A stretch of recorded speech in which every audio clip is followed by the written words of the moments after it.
In the year 2000, Netflix sent 2 representatives to Dallas to meet with Blockbuster's senior leadership. The company had been operating for about 3 years, had roughly 300,000 subscribers, and was losing money. They came with a proposal.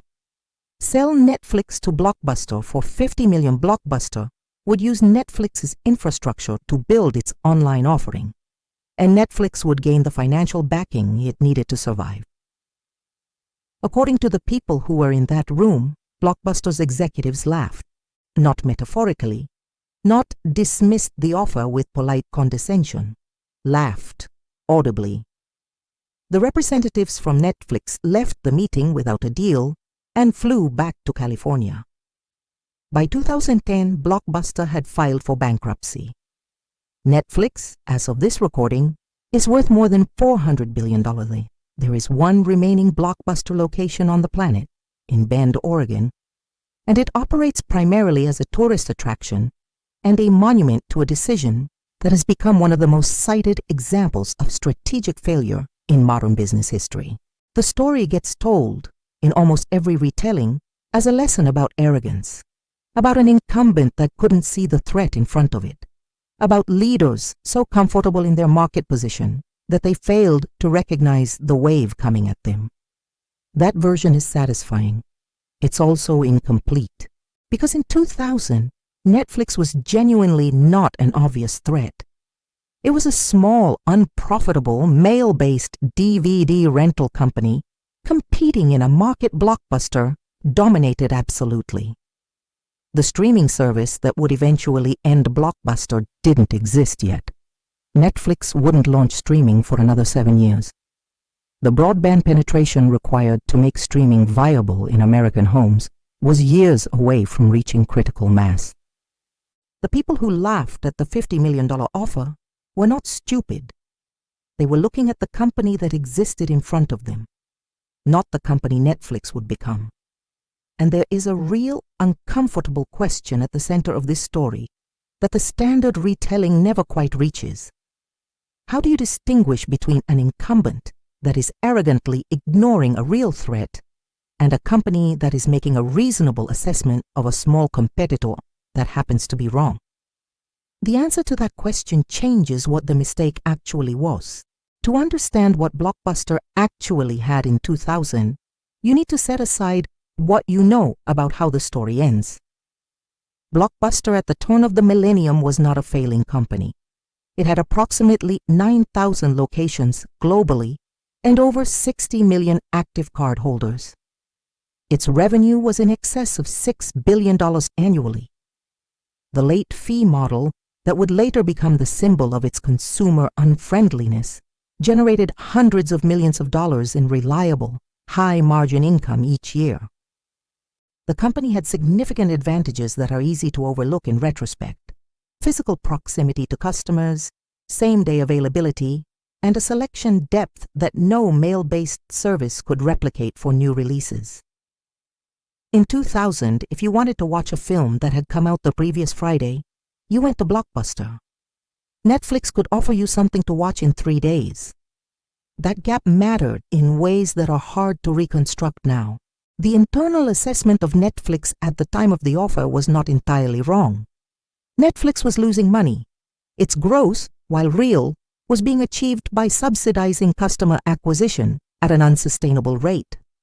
The subscription model had not yet proven that it could generate the margins needed to justify the infrastructure cost.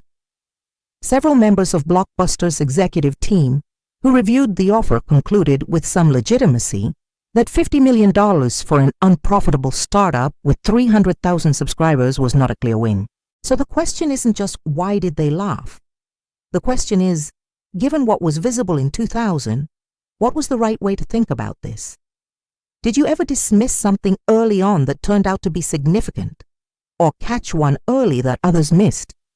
I'm genuinely curious about what the signal looked like before it was obvious. Leave it in the comments. The actual mistake wasn't the refusal of the acquisition offer, or not only that.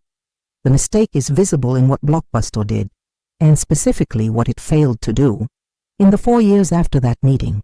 Between 2000 and 2004, Blockbuster's board went through 2 CEOs and a strategic war over the direction of the company.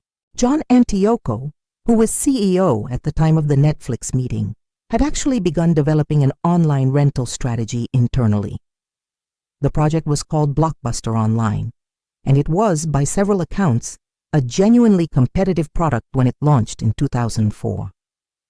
Antioco pushed aggressively to eliminate late fees, the policy that had become a significant driver of customer defection, and to build a total access model that would combine online and in-store inventory in a way that Netflix couldn't match from mail alone. It almost worked. By 2006, Blockbuster Online had signed up approximately 2 million subscribers.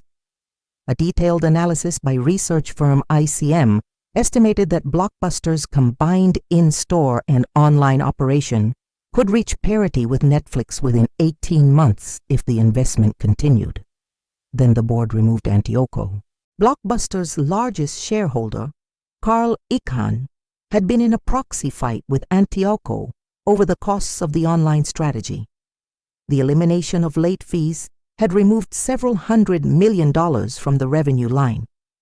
Icahn considered the online investment too expensive and the late fee elimination financially reckless. He won the proxy fight.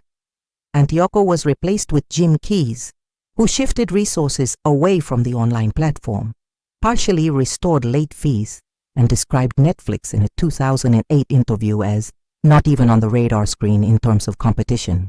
That interview was conducted 2 years before Blockbuster filed for bankruptcy. If this analysis is landing, the level of detail, the honest tracing of what actually happened versus the simplified version, the like button is the most direct feedback mechanism. It directly affects whether more of this gets made. The real mistake wasn't the decision in 2000. The real mistake was the decision in 2007 to reverse the course that was, by the evidence available at the time, actually working. The company that failed to see the threat in 2000 had, by 2006, built a credible response to it. Then it dismantled that response for short-term financial reasons that looked prudent and turned out to be fatal. John Antioco left Blockbuster in 2007 with a compensation dispute that played out in public. The company he had spent years trying to adapt was reversed within months of his departure. The strategy that might have saved it was dismantled by the people who had fought to remove him. He has given interviews since. He describes watching the company's final collapse with a specific kind of frustration, not because he was right, but because the reversal happened not for strategic reasons, but for governance reasons. Not because the online strategy had failed, but because the person who had championed it had been removed from the room. That's a different kind of failure than arrogance. That's a company that found the answer and then fired the person who had it. The 60,000 people who worked for Blockbuster at peak employment mostly didn't know any of this was happening. They showed up, they did their jobs, they rented movies and managed inventory and answered questions about late fees. The strategic battle being fought at the board level was entirely invisible from where most of them stood. And the outcome of that battle determined whether they still had jobs in 2010. This is the part of business failure narratives that gets compressed in the retelling. The version of the Blockbuster story that circulates, the arrogant incumbent, the visionary startup, the inevitable disruption, doesn't have room for the reality that the outcome wasn't inevitable at all. That there was a period, roughly 2004 to 2007, when the company was actively fighting its way back. That what ended Blockbuster wasn't the failure to respond to Netflix, but the internal decision to stop responding. The competition didn't win. The board did. That distinction matters because it changes what you learn from the story. The arrogant incumbent lesson teaches you to watch for threats. The actual lesson teaches you to watch for the moment your own internal dynamics stop you from acting on the response you've already built. Those are very different problems. And the second one is harder to see from inside it. The Blockbuster story has been told so many times that the telling has calcified into a lesson it doesn't actually teach. Don't ignore disruption is a real lesson. It's just not the specific lesson this case delivers. because Blockbuster in the end did not fail to recognize Netflix. It built a competitive response to Netflix. The competitive response was dismantled for internal governance reasons before it had time to determine whether it would have worked. The lesson this case actually teaches is about what happens when the financial logic and the strategic logic of an organization run in opposite directions, and when the people responsible for the financial logic have more power than the people responsible for the strategic logic. Eliminating late fees cost hundreds of millions of dollars in the short term. It was also the most direct way to stop hemorrhaging customers to a competitor whose entire value proposition was no late fees, no stores. Antioco understood this. The board saw a revenue line declining and interpreted it as mismanagement. Both readings were internally consistent. Only one of them was actually right. The practical thing. In any organization navigating a significant transition, there will be a period where the right strategic move looks like a financial problem. The revenue from the old model declines before the revenue from the new model arrives. That gap is where companies get killed, not by the competitor, but by the internal decision to return to the old model because the gap is uncomfortable. The question worth asking when you're in that gap: is this a sign that the strategy is wrong or a sign that the transition is working as transitions always work? The next episode looks at a case where the question was similar but the answer was different, where a company read the transition gap correctly and acted on it, and where the outcome was not what the standard narrative says it should have been, which raises a different kind of question about what correct actually means when the data you have is, by definition, incomplete. This content was developed with the support of artificial intelligence tools and underwent human review, editorial curation, and approval before publication. The analysis presented here is strictly educational and philosophical in nature, grounded in behavioral psychology and classical stoicism.